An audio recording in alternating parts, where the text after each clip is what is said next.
Okay, so you're on AWS. You've got just mountains of data. You need to run SQL queries, and you need answers like yesterday. But which tool do you grab from the toolbox? Well, the choice almost always comes down to two heavyweights, Amazon Athena and Amazon Redshift. And today we're going to break down exactly which one to use and when. So let's paint a picture. All your precious data is sitting there in S3, and you know there are amazing insights hiding inside. The question is, how do you unlock them? Which path do you take? Well, by the end of this, you are going to have a crystal clear map for your data's journey. To really get this, let's not think of them as just services on a pricing page. No. Let's think of them as two different personalities, two distinct characters on your analytics team. Each one has a totally unique way of telling your data's story. First up, we have Athena, and we're going to call her the Data Explorer.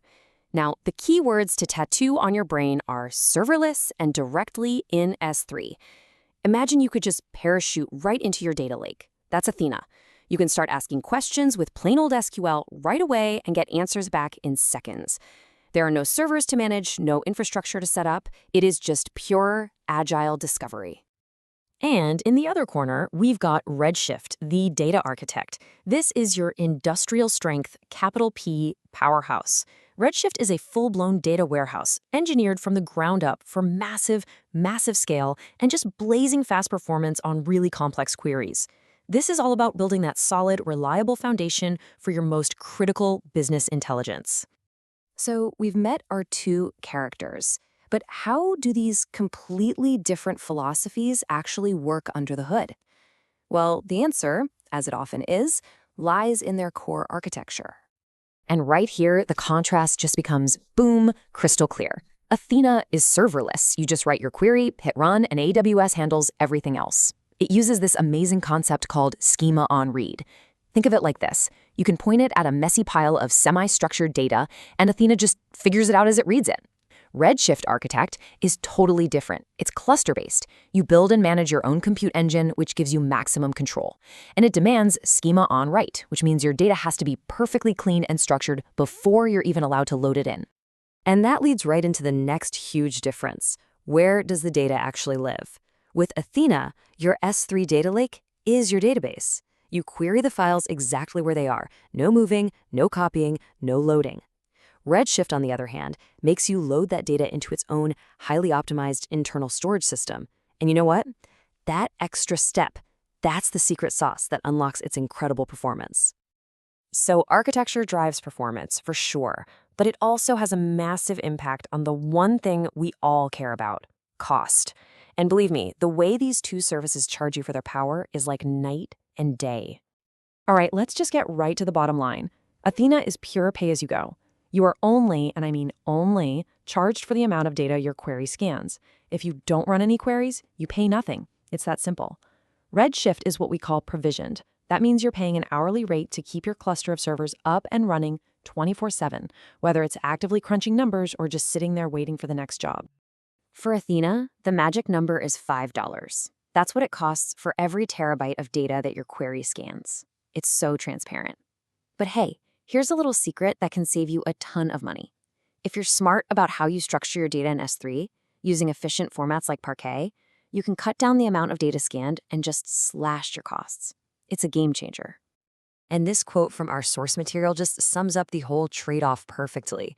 If your query patterns are all over the place, totally unpredictable, or you're just dipping your toes into a new data set, Athena's cost model is hands down the winner. But if you're powering a BI dashboard that's getting hit with a high volume of queries all day, every day, well, that's when the fixed cost of a provisioned Redshift cluster starts to look a whole lot more efficient.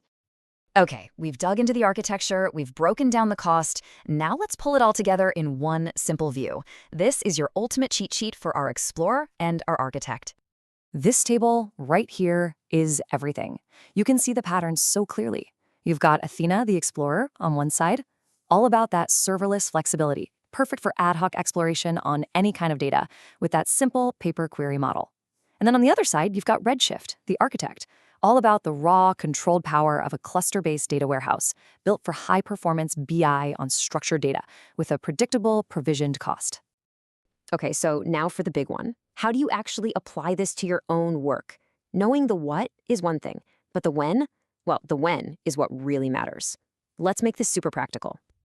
So, when do you call on the Explorer? You grab Athena when you need answers right now. A production issue pops up and you need to scan web logs to find the root cause? That's Athena. You've got a brand new dataset dumped into S3 and you want to see what's in it without some massive engineering project? That's Athena. Your workload is totally unpredictable? That is Athena's home turf, absolutely. And when do you bring in the architect? You call on Redshift when you're building something permanent, something powerful. Are you building the single source of truth for the entire company?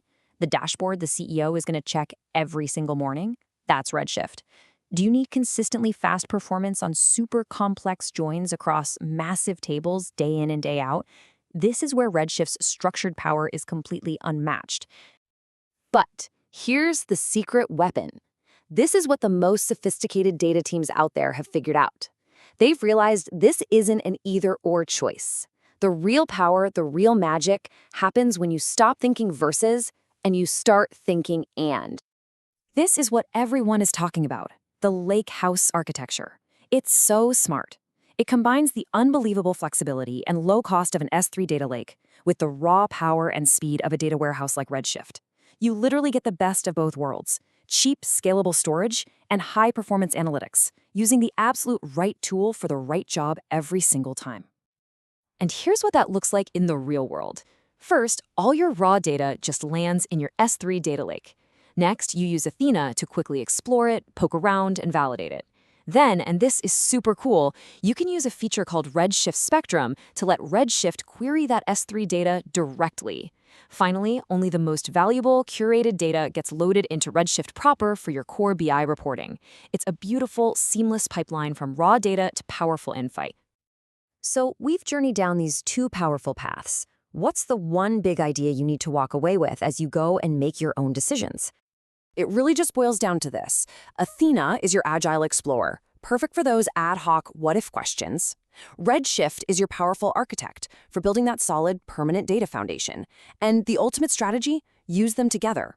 Let the explorer roam freely in the data lake while the architect builds the city of insights. So I'll leave you with this question. Take a look at your data, your team, and what you're trying to achieve. Are you about to embark on a journey of discovery, or are you building an empire of analytics? Because now you have the map to choose the right path. Thanks for joining this explainer.